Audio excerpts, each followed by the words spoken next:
जय माता दी मित्रों, हमारे YouTube चैनल में आपका हार्दिक स्वागत है। आज मैं आपको बताऊंगा कि क्या आप बिना गुरु के भी मंत्र को सिद्ध कर सकते हैं। इससे पहले मैं बात करूंगा अपनी पिछली वीडियो की, जिसमें मैंने आपको कुछ कारण बताए थे जिनकी वजह से साधना में सफलता नहीं मिलती, जिनकी वजह से साधकों को मंत्रों की सिद्धि प्राप्त नहीं होती, जिनकी वजह से लोगों को देवी देवताओं के दर्शन प्राप्त नहीं होते, या जिनकी वजह से उनकी साधनाएं खंडित हो जाती हैं और उनको कभी भी सफलता प्राप्त नहीं होती। तो उस वीडियो में मैंने सर्वप्रथम जो सबसे प्रमुख कारण बताया था वो ये था कि गुरु से मंत्र प्राप्त ना करना। और उसमें मैंने ये बताया था कि गुरु से मंत्र प्राप्त करें, उसके बाद ही कोई साधना करें। बिना गुरु से मंत्र प्राप्त किए कोई भी साधना सफल नहीं होती, कोई भी सिद्धि प्राप्त नहीं होती। किसी भी तंत्र में, मंत्र में, यंत्र में, किसी भी कर्म में हमें सफलता प्राप्त नहीं होती जब तक हम गुरु के द्वारा मार्गदर्शन नहीं लेते, गुरु से मंत्र प्राप्त नहीं करते। तो कुछ लोगों ने कमेंट किया था कि आपने पहले पुरानी वीडियोस में कह रखा है कि आप बिना गुरु के भी मंत्र को हम सिद्ध कर सकते हैं, और अब आप ये कह रहे हो कि गुरु से मंत्र प्राप्त करें उसके बाद ही कोई साधना करें। देखिए, मेरे कहने का आशय ये नहीं था। कुछ लोग मेरी बात को समझ गए हैं, लेकिन कुछ लोग अभी भी मेरी बात को नहीं समझ पाए हैं। तो इस वीडियो में मैं यही आपको समझाना चाहता हूँ कि मेरा कहने का अर्थ ये था कि गुरु आप किसी व्यक्ति विशेष को भी बना सकते हैं। अगर कोई व्यक्ति विशेष आपको नहीं मिल रहा है, कोई योग्य गुरु आपको नहीं मिल रहा है, शरीर रूपी गुरु आपको नहीं मिल रहा है, योग्य गुरु नहीं मिल रहा है, तो आप अपने इष्ट देव को अपना गुरु मान सकते हैं। आप भगवान शिव को अपना गुरु मान सकते हैं। आप भगवान हनुमान को अपना गुरु मान सकते हैं। आपके कोई दादा परदादाओं, कोई अच्छे सिद्ध संतों जो जिनकी समाधि लगी हुई हो, या आप उनको भी अपना गुरु मान सकते हैं। नहीं तो आप, सबसे अच्छा ये कि आप अपने इष्ट देव को ही अपना गुरु मान करके साधना कर सकते हैं। मेरा कहने का अर्थ ये था, ठीक है, जो मैंने अपनी कल वाली वीडियो में आपको बताया था उसमें मेरा कहने का अर्थ ये था। और यही मैं कहना चाहता था कि बिना गुरु के आपको साधना नहीं करनी। किसी ना किसी को गुरु जरूर बनाना है, किसी ना किसी को गुरु अवश्य बनाना है। लेकिन कुछ लोग तो मेरी बात को समझ गए और कुछ लोग मेरी बात को नहीं समझ पाए, और उन्होंने कमेंट किया है कि ऐसे कह रहे हो आप वैसे कह रहे हो। तो मैं यही कहना चाहता हूँ कि आप लोग पहले मेरी बात को गहराई से समझा करो, फिर उसके बाद में ही कमेंट किया करो कि आप पहले ये कह रहे थे और अब आप ये कह रहे हो। लेकिन क्या कर सकते हैं, कुछ लोगों को बात जल्दी समझ में नहीं आती, कुछ लोगों को जल्दी समझ में आ जाती। खैर, कोई बात नहीं। अगर आपको नहीं समझ में आई थी बात, तो अब मैं आपको समझा देता हूँ। गुरु, अगर आपको कोई योग्य मिल जाता है तो बहुत अच्छी बात है, नहीं तो आप अपने इष्ट देव को ही अपना गुरु मान करके आप मंत्र को सिद्ध कर सकते हैं, अपनी साधनाएं कर सकते हैं। या फिर जिनसे आप प्रेरित हैं, जिनकी आप वीडियो देखते हैं या जिनको आप मानते हैं, आप उनको भी अपना गुरु मान सकते हो। मान लीजिए आप मेरी वीडियोस देखते हो, आप मुझे फॉलो करते हो, तो आप मुझे भी अपना गुरु मान करके साधना कर सकते हैं। जिसमें आपकी रुचि हो, जिसमें आपकी इच्छा हो, जो भी व्यक्ति आपको अच्छा लगता हो कि वो व्यक्ति मार्गदर्शन अच्छा करता है, तो आप उनको अपना गुरु मान करके साधना कर सकते हैं। ठीक है, तो मेरा कहने का मतलब ये था। तो अब शुरू करते हैं। आगे की जानकारी मैं आपको देता हूं कि कैसे, और इसीलिए मैंने ये वाली वीडियो बनाई है। मेरी इस वीडियो बनाने का जो मुख्य कारण है वो यही है कि आप लोग को बात समझ नहीं आई, और उसी बात को समझाने के लिए मुझे ये वीडियो बनानी पड़ी। नहीं तो मैं ये वीडियो दोबारा नहीं बनाता। ठीक है, तो इसमें आपको करना क्या है, मान लीजिए आपको कोई मनुष्य रूपी गुरु नहीं मिल रहा है जो योग्य हो, जो सही हो, जो सही से आपका मार्गदर्शन कर सके, या जिनसे आपका मन ना मिलता हो, तो आपको करना क्या है कि अपने इष्ट देव से भी आप मंत्र को प्राप्त कर सकते हैं। आप भगवान शिव से मंत्र को प्राप्त कर सकते हैं। कैसे? देखिए, जिस मंत्र में आपकी सबसे ज़्यादा रुचि हो, जो मंत्र आपको सबसे ज़्यादा अच्छा लगता हो, चाहे वो पंचाक्षरी मंत्र हो, चाहे वो षडाक्षरी मंत्र हो, चाहे वो नवारण मंत्र हो, चाहे वो द्वादशाक्षर मंत्र हो, चाहे वो अष्टाक्षरी मंत्र हो, चाहे वो चतुर्दशाक्षरी मंत्र हो, चाहे वो गायत्री मंत्र हो, महामृत्युंजय मंत्र हो, जो मंत्र आपको सबसे ज़्यादा अच्छा लगता हो, उस मंत्र को भोजपत्र पे लिख लो आप। ठीक है, उस मंत्र को लाल रंग की स्याही से भोजपत्र के ऊपर आप लिख लो। अष्टगंध की स्याही बना सकते हो आप। अष्टगंध की स्याही अगर आपको नहीं बनानी तो आप किसी भी लाल रंग की स्याही से, जो आप कुमकुम होता है उस कुमकुम को आप घोल लो, जैसे आप तिलक लगाते हो, और उसी से आप उस मंत्र को लिख लो भोजपत्र के ऊपर। वो भी नहीं मिलता तो आप रेड कलर का स्केच ले आओ मार्केट से, स्टेशनरी की शॉप से। वहाँ से स्केच ला करके उस स्केच से आप भोजपत्र के ऊपर जो मंत्र आपको सबसे ज़्यादा अच्छा लगता है उस मंत्र को आप लिख दो। उसके बाद में उस भोजपत्र को आप अपने इष्ट देव के चरणों में अर्पित कर दो, या जिनको आप अपना गुरु मानना चाहते हो, गुरु बनाना चाहते हो, उनके चरणों में आप उसको अर्पित कर दो। उसके बाद में उनसे हाथ जोड़ करके प्रार्थना करो, हे भगवान, मैं आपके चरणों का दास हूँ, आपका सेवक हूँ, आपका एक तुच्छ सेवक हूँ, आपके चरणों की धूल के बराबर भी नहीं हूँ, और मैं आपको अपना गुरु बनाना चाहता हूँ, और मैं आपका शिष्य बनना चाहता हूँ, और गुरु मंत्र के रूप में मुझे ये वाला मंत्र सबसे ज़्यादा प्रिय है। आप मुझे इस मंत्र की दीक्षा प्रदान कीजिए और मुझे गुरु मंत्र के रूप में इस मंत्र को प्रदान करिए। इस प्रकार से आपको प्रार्थना करनी है उनके सामने, और उसके बाद में उस मंत्र को आपको धारण कर लेना है, उस मंत्र को याद कर लेना है, और अपने गुरु के सामने ही उस मंत्र को आपको 11 बार उच्चारण करना है। ठीक है, बोल बोल करके अपने गुरु के सामने ही बोल बोल करके आपको उस मंत्र को 11 बार बोलना है। इतना ज़ोर से नहीं बोलना कि आपको पूरे घर में सब लोग सुन ले, नहीं, आराम आराम से बोलना है ताकि सिर्फ आपको सुनाई दे और आपके गुरु जी को सुनाई दे। 11 बार उस मंत्र को बोलना है। उसके बाद में वो आपका गुरु मंत्र हो जाएगा। फिर आप उस मंत्र का जाप करके उस मंत्र को सिद्ध कर सकते हैं, आपको अवश्य मंत्र सिद्धि प्राप्त होगी। हमारे शास्त्रों में भी ये उल्लेख मिलता है कि कोई भी साधना, कोई भी मंत्र, कोई भी तंत्र, कोई भी यंत्र, कोई भी भैरव भैरवी साधना, यक्षिणी साधना, तांत्रिक साधना, मांत्रिक साधना, हर प्रकार की प्रक्रिया में, हर प्रकार की क्रिया में गुरु का महत्व होता है।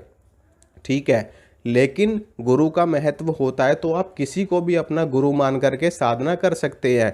अगर आपको कोई भी योग्य गुरु नहीं मिल रहा तो आप किसी ब्राह्मण से दीक्षा ले सकते हैं, आप किसी मंदिर के पुजारी को भी अपना गुरु बना सकते हैं। ऐसा ज़रूरी नहीं है कि आप को जब तक कोई बहुत बड़ा सिद्ध ना मिले तब तक आप गुरु नहीं। गुरु का मतलब ये होता है कि जो व्यक्ति आपको ज्ञान दे रहा है वो आपके गुरु के समान है। ठीक है, गुरु का मतलब यही होता है, जो हमें अंधकार से प्रकाश की ओर लेकर के जाता है। यानी कि जो भी व्यक्ति आपको ज्ञान दे रहा है, चाहे वो कोई भी हो, चाहे आपको YouTube के माध्यम से कोई ज्ञान दे रहा है तो वो भी आपके गुरु के समान ही है। आपको अगर आपसे कोई छोटी उम्र का व्यक्ति भी आपको कोई ज्ञान की बात बता रहा है तो वो भी आपके गुरु के समान है। ठीक है, आप स्कूल में जाते हो, वहाँ पर आप पढ़ते हो, तो वहाँ पर जो अध्यापक, जो अध्यापिकाएं, टीचर्स आपको पढ़ाते हैं, आपको ज्ञान देते हैं, आपको सिखाते हैं, तो वो भी आपके गुरु के समान है। ठीक है, वो भी आपके गुरु ही है। इसी प्रकार से आप कॉलेज में जाते हो, वहाँ पर टीचर्स आपको सिखाते हैं तो वो भी आपके गुरु हैं।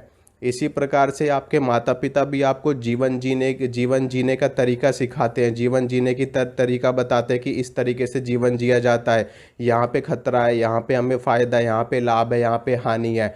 तो आपके माता पिता भी आपके गुरु ही हुए। और आध्यात्मिक गुरु अलग हो जाते हैं, शिक्षक गुरु अलग होते हैं, लेकिन सब हर कोई गुरु ही होता है।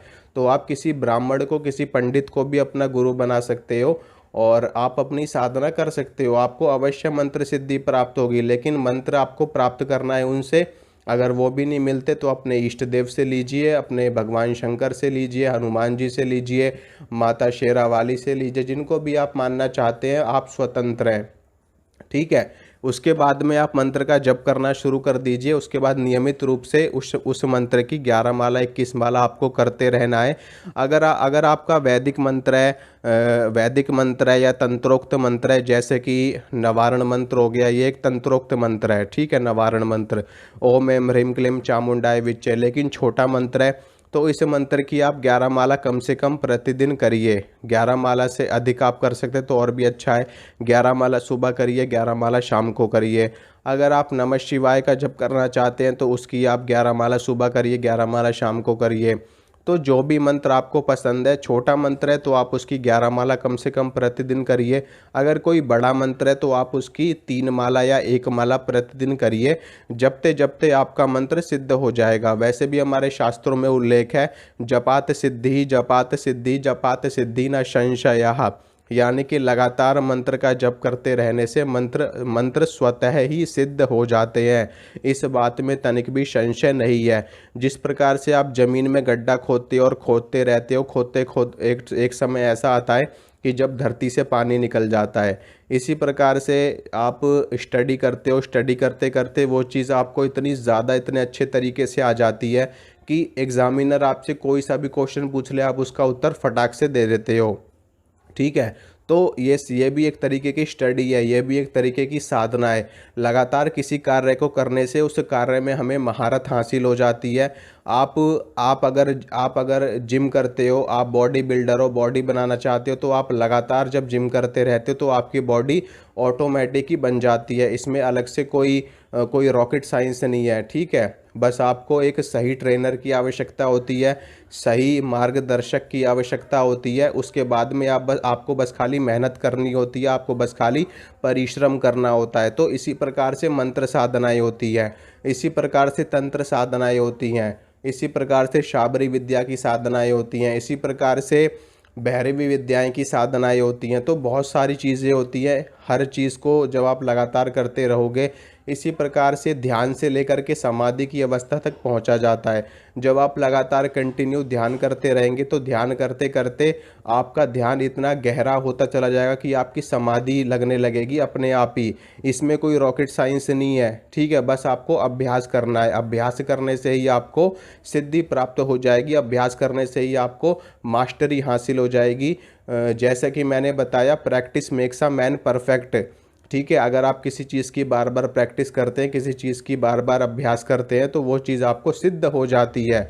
ठीक है, अध्यात्म में उस चीज़ को सिद्ध कह दिया जाता है, उस चीज़ को सिद्धि कह दी जाती है। लेकिन अगर आप नॉर्मल लाइफ में देखें तो उस चीज़ को हम कहते हैं मास्टरी, यानी कि उसमें परिपक्वता प्राप्त हो जाना, उस चीज़ में हमें सिद्धता हासिल हो गई, इसी चीज़ को ही कहा जाता है। बस खाली कहने के तरीके अलग हैं, चीज़ एक ही है। तो आपको लगातार मंत्रों का जप करते रहना, जपते जपते अपने आप ही मंत्र सिद्ध हो जाते हैं। इसमें कुछ भी अलग से कुछ नहीं करना होता, कोई घबराने की ज़रूरत नहीं है, कोई डरने की आवश्यकता नहीं। जिस मंत्र में आपकी रुचि हो उस मंत्र को आप पकड़ लो और अपने किसी योग्य ब्राह्मण से, किसी योग्य आचार्य से उस मंत्र की दीक्षा ग्रहण करो, मंत्र के बारे में जानकारी हासिल करो। हासिल तो आपको हो जाएगी, जिस मंत्र में आपकी रुचि होगी उस मंत्र के बारे में स्वतः ही आपको जानकारी हासिल हो जाएगी ईश्वरीय कृपा से। उसके बाद में उस मंत्र को दीक्षा के तौर पे ब्राह्मण से ग्रहण करो और उसके बाद में उस मंत्र का जप करना शुरू कर दो। बीच बीच में उस मंत्र से आप हवन करते रहो। देखते हैं कैसे मंत्र सिद्ध नहीं होता, मंत्र जरूर सिद्ध होगा। बस आपके अंदर धैर्य होना चाहिए, आपके अंदर संयम होना चाहिए, आपके अंदर दृढ़ संकल्प होना चाहिए। ये नहीं कि आपने बस खाली 2 महीने मंत्र का जप किया और आप कहने लगो मुझे तो कुछ असर ही नहीं हो रहा, मुझे तो कुछ महसूस ही नहीं हो रहा। ठीक है, ये सूक्ष्म विद्याएं, ये सूक्ष्म ज्ञान है, ये सूक्ष्म रूप से अपना असर दिखाती है। लेकिन आपको हार नहीं माननी, बस आपको मंत्र का जप करते रहना है, मंत्र आपका ज़रूर सिद्ध होगा। ठीक है, ये मेरी गारंटी है। और बताओ, मैं आपको कहता हूँ अगर आप मेहनत करोगे तो इस धरती पे कोई ब्रह्मांड में कोई ऐसी शक्ति नहीं है कि अगर आप मेहनत कर रहे हो और उस मेहनत का फल आपको ना मिले। असुर हुआ करते थे, राक्षस हुआ करते थे, उनकी नीयत ही खराब हुआ करती थी, लेकिन उसके बावजूद भी भगवान उनको वरदान देते थे आकर के। क्यों देते थे? भगवान तो जानते थे कि ये वरदान पाने के बाद में साधु संतों को सताएगा, धरती का विनाश करेगा, देवताओं का हरण करेगा, स्वर्ग पे अपना कब्जा जमाएगा। उसके बावजूद भी भगवान वरदान देते थे। क्यों देते थे? क्यों भगवान शिव राक्षसों को वरदान देते थे? क्यों भगवान ब्रह्मा वरदान देते थे? क्यों रावण को वरदान प्राप्त हुआ था? क्यों देते थे? क्यों? क्योंकि वो मेहनत कर रहे थे, क्योंकि वो साधना कर रहे थे। अगर कोई व्यक्ति मेहनत कर रहा है तो ब्रह्मांड की कोई ऐसी शक्ति नहीं है कि उस व्यक्ति को उसकी मेहनत का फल ना मिले। तो इसीलिए अगर आप साधना करोगे, आप मेहनत करोगे तो आपको अवश्य सिद्धि प्राप्त होगी। कोई माई का लाल आपको सिद्धि प्राप्त होने से नहीं रोक सकता, कोई शक्ति नहीं रोक सकती इस दुनिया की। ठीक है, तो आप लोग साधना करिए, आप लोग को ज़रूर सफलता प्राप्त होगी। अगर वीडियो अच्छी लगी है, वीडियो को लाइक करना, वीडियो को शेयर करना, चैनल को सब्सक्राइब करना। मिलूंगा आपसे अगली वीडियो में। जय माता दी।